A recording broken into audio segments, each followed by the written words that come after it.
कि बनाने वाले ने जो शरीर बनाया, बनाने वाले ने जो शरीर का निर्माण करा, वो साधारण निर्माण नहीं है। बनाने वाले ने जो शरीर बनाया वो साधारण नहीं है। वो शरीर बनाने वाले ने बनाया जरूर है, पर वो साधारण नहीं है।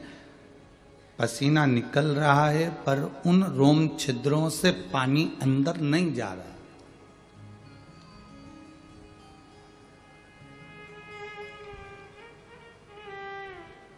एक दुर्वा की डिजाइन अलग है, पीपल के पत्ते की डिजाइन अलग है, आम के पत्ते की डिजाइन अलग है, केले के पत्ते की डिजाइन अलग है। संपूर्ण डिजाइन जितनी इस तलातल रसातल इस पृथ्वी पर मेरे बाबा को करना थी, भगवान को करना थी, ईश्वर को करना थी, उतनी डिजाइन उसने करी।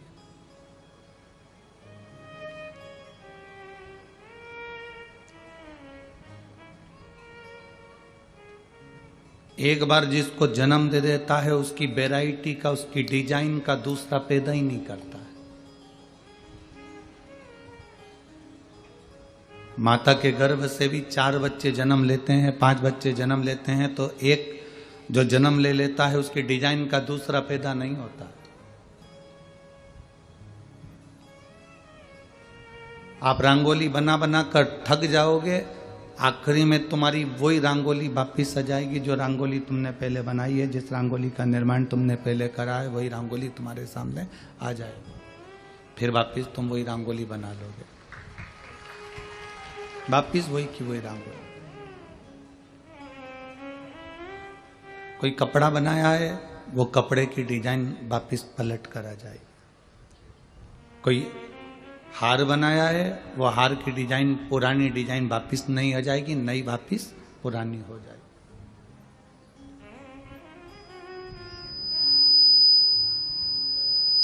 सब कुछ वही की वही होते चले जाता है। डिजाइनें वही की वही आती रहती है, कपड़ा वही की वही आता रहता है, श्रृंगार वही की वही आता रहता है।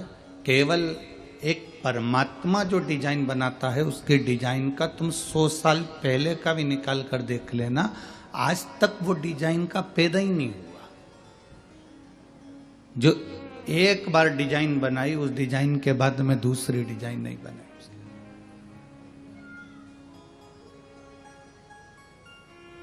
आप कितना ही प्रयास कर लेना, आप कितना ही उसमें बल लगा लेना, पर उसके बराबर कोई नहीं करा। अब जरा विचार करिएगा कि ये मानव का शरीर उसने बनाया, ये मनुष्य का शरीर का निर्माण उसने करा, हमको दिया है। जब आपको और हमको ये मानव का शरीर दिया है, तो हम इस शरीर को और अपनी बुद्धि को, अपने चित्त को, अपने मन को, अपने शरीर को अपन क्यों ना चलाएं?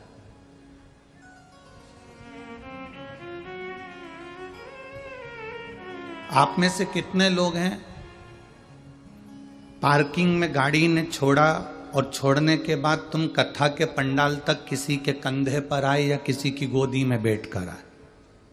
कोई बैठ कर आया? जम के तो बोलो। नहीं आए ना? काय से आए यहां तक? अपने, जम के बोलो, अपने पैरों से।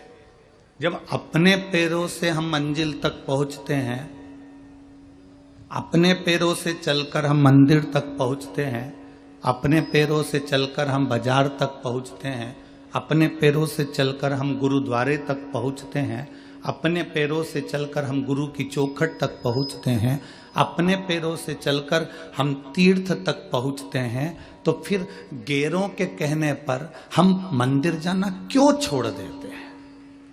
किस लिए?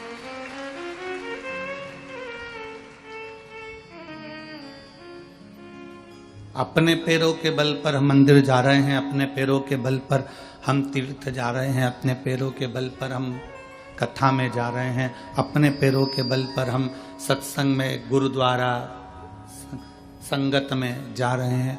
तो फिर हम गैरों के कहने पर, कोई व्यक्ति ने कह दिया वहां मत जाओ, हम नहीं गए। किसी ने कह दिया ऐसा मत करो, हमने वैसा कर लिया। किसी ने कह दिया ये कपड़ा अच्छा नहीं लग रहा, हमने छोड़ दिया। किसी ने कह दिया तुझे ये हार अच्छा नहीं लग रहा, तुमने छोड़ दिया। किसी ने कह दिया तू रोज रोज मंदिर जाती है, अच्छा नहीं लग रहा, तो तुमने छोड़ दिया। गैरों के कहने पर हम परमात्मा का भजन क्यों छोड़े?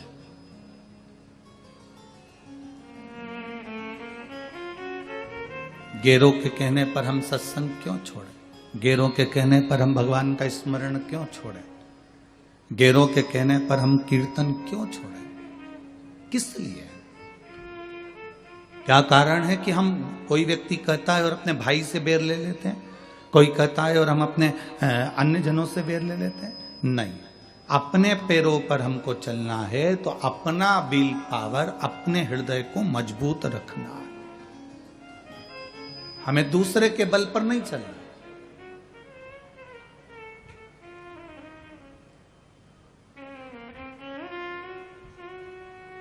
आप इतने सारे बैठे हो, लाखों की संख्या में आए हो, आपसे पूछें किसी दूसरे ने चबाकर तुमको रोटी दी, मुंह में चबाकर, और तुमने वो खाई क्या? अरे बोलो तो जम के, नहीं खाई ना। किसी ने मुंह में रोटी रख ली, कुरकुरा रख लिया, वेपर्स रख लिया, टॉफी रख ली और मुंह के अंदर चिचवाई खूब जोरदार, रोटी को, सब्जी को, भिंडी को, आलू को खूब चबाया और चबा कर तुमको दिया कि ले तू खा ले। तुमने खाया? नहीं खाया। क्या कहोगे? नहीं, हम नहीं खा सकते, ये बेकार है, ये झूठा है, छोड़ो इसको, हमें नहीं खाना।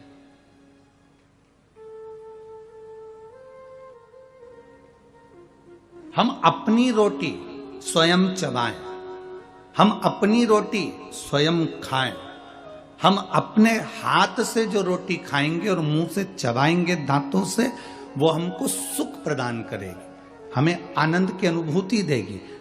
हमें उससे ईर्ष्या नहीं होगी, हमें उससे नफरत नहीं होगी।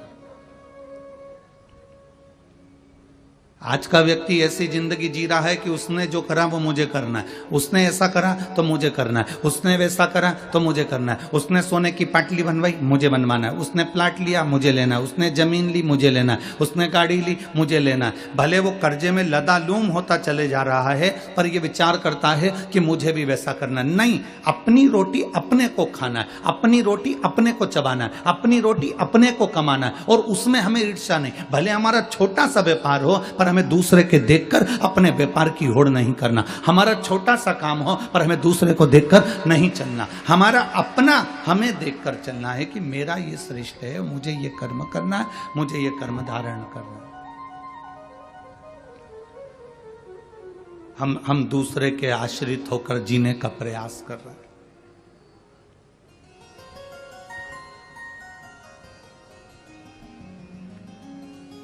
केवल एक रामचरितमानस में केवल एक बंदर है।